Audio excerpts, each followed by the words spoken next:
আজ সকালে সিলেট সেক্টরের অধীনস্থ সুনামগঞ্জ ব্যাটালিয়নের আওতাধীন তাহিরপুর উপজেলার চারাগাঁও বিওপির দায়িত্বপূর্ণ এলাকাতে একটি বিশেষ আভিযানিক দল তল্লাশি অভিযান পরিচালনা করে।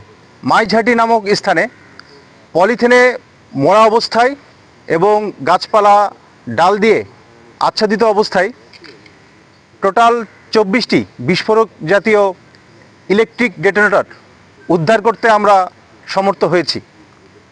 তো উক্ত ইলেকট্রিক ডেটোনেটর দিয়ে এটি ব্যবহার করে উচ্চ ক্ষমতা সম্পন্ন ইম্প্রোভাইজড এক্সপ্লোসিভ ডিভাইস এটি প্রস্তুত করা যায় বলে আমরা জানতে পেরেছি।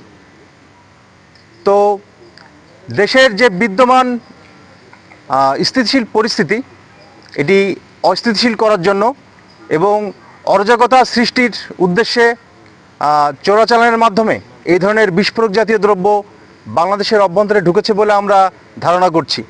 বিজিবির যে গোয়েন্দা তৎপরতা, আভিযানিক কার্যক্রম এবং সতর্কতামূলক অবস্থানে থাকবার কারণেই এই ধরনের বিস্ফোরক জাতীয় দ্রব্য যে চোরাচালানের মাধ্যমে এসেছে সেটি কিন্তু আমরা উদ্ধার করতে সমর্থ হয়েছি এবং বিজিবির এই ধরনের আভিযানিক কার্যক্রম এবং গোয়েন্দা তৎপরতা সর্বদাই অব্যাহত থাকবে।